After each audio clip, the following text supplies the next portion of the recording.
बच्चों, Gyandeep plus channel में आप लोगों का बहुत बहुत स्वागत है। बच्चों देखो, हम लोग आज टुंड्रा प्रदेश को पढ़ेंगे। कल हम लोग टैगा प्रदेश को पढ़ रहे थे। तो टैगा प्रदेश में हम लोगों ने ह्यूमन लाइफ के बारे में क्या क्या जाना। कुछ निवासी जो हैं वो टैगा प्रदेश के मछली पकड़कर अपना जीवन निर्वाह करते हैं। क्या करते हैं? मछली पकड़ करके अपना जीवन बिताते हैं। श्वेत लोमड़ी, मिंट, अरमान, रेंडियर आदि पालने के लिए बड़े बड़े समूर के फार्म कनाडा व रूस में बनाए गए हैं। इससे यहाँ के निवासियों का जीवन स्तर बदल रहा है। इस प्रदेश के दक्षिण में शीतोष्ण घास प्रदेश की सीमा पर जौ, राई, सरसों और आलू भी पैदा किया जा सकता है।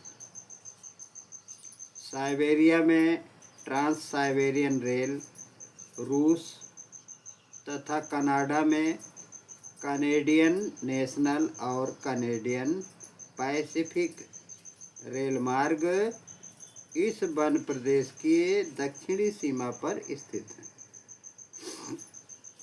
बच्चों, जहाँ से भी आप लोग इस चैनल को देख रहे हैं, देखते रहिए और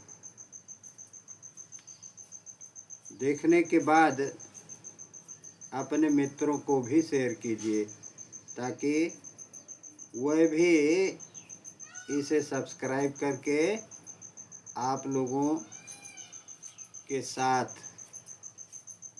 इस ऑनलाइन चैनल का लाभ उठा सकें।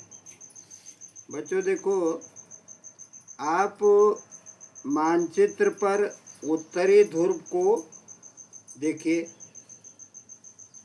उत्तरी ध्रुव के चारों ओर एक बड़ा सा सफ़ेद क्षेत्र दिखाई देता है।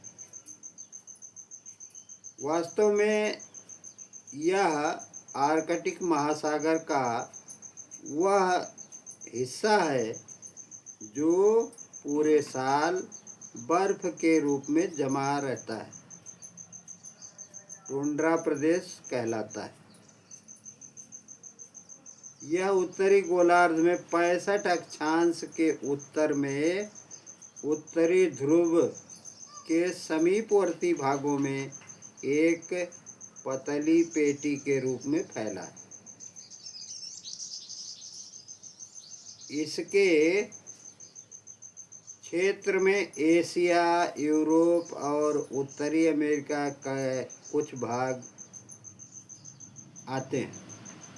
अब देखिए, टुंड्रा प्रदेश में हम देखते हैं मौसम कैसे रहता है।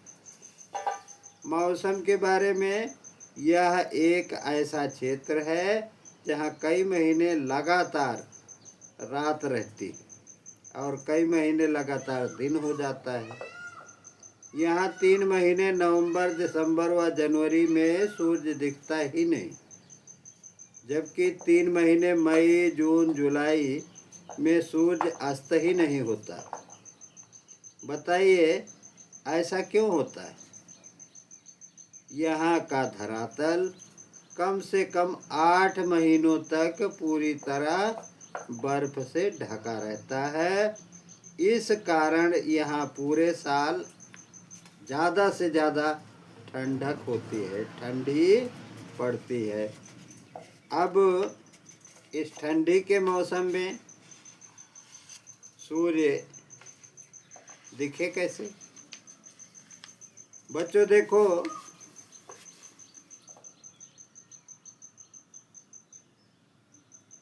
कल्पना करो कि यदि हमारा क्षेत्र भी 8 महीने बर्फ से ढका रहे तो जीवन शैली में क्या परिवर्तन होगा? सर्दी के महीनों में यहाँ इतनी ठंड पड़ती है कि झीलें, नदियाँ, समुद्र सभी बर्फ के रूप में जम जाते हैं। तेज बर्फीली हवाएं भी चलती हैं और स्नोफॉल यानी बर्फबारी, हिमपात भी होता है। क्या आप जानते हैं कि ध्रुवीय प्रदेश यानी टुंड्रा प्रदेश में इतनी अधिक ठंडक क्यों होती है? क्या टुंड्रा के ठंडे क्षेत्र में कोई वनस्पति होती होगी? अगर होती होगी तो कैसी होती होगी? क्या टुंड्रा प्रदेश के बर्फीले क्षेत्र में कोई जीव जंतु रहता होगा? अगर रहता होगा तो कैसे रहता होगा? क्या टुंड्रा क्षेत्र में मानव जीवन संभव है? यदि हाँ तो किस प्रकार? चलो हम जानते हैं। वनस्पति के उगने के लिए नमी व ताप की आवश्यकता होती है, इसे आप लोग जानते होंगे। टुंड्रा क्षेत्र में नमी तो खूब है लेकिन ताप की कमी है, इस कारण यहाँ वनस्पति उग ही नहीं पाती। वहाँ पर वही वनस्पतियाँ होती हैं जिनमें बहुत ठंडी दशाओं को सहन करने की क्षमता होती है। सूर्य के प्रकाश की कमी तथा अत्यधिक ठंड के कारण यहाँ के अधिकतर पौधे गुच्छेदार एवं 5 से 8 सेंटीमीटर ऊंचाई वाले होते। झाड़ियाँ प्रायः उन भागों में विकसित होती हैं जहाँ पर बर्फ का ढेर उन्हें तेज चलने वाली बर्फीली हवाओं से बचा सकता। इसमें आर्कटिक विलो नामक झाड़ी प्रमुख है।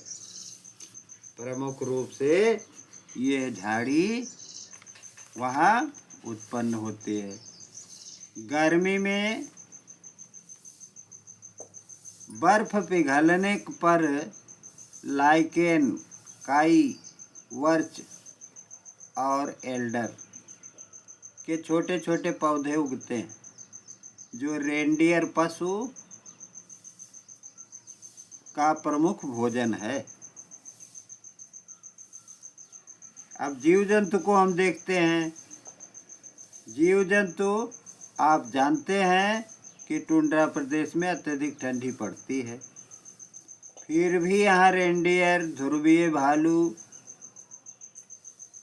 आर्कटिक लोमड़ी, मस्क बैल, कैरिबू, भेड़िया, लेमिंग आदि जीव जंतु पाए जाते हैं।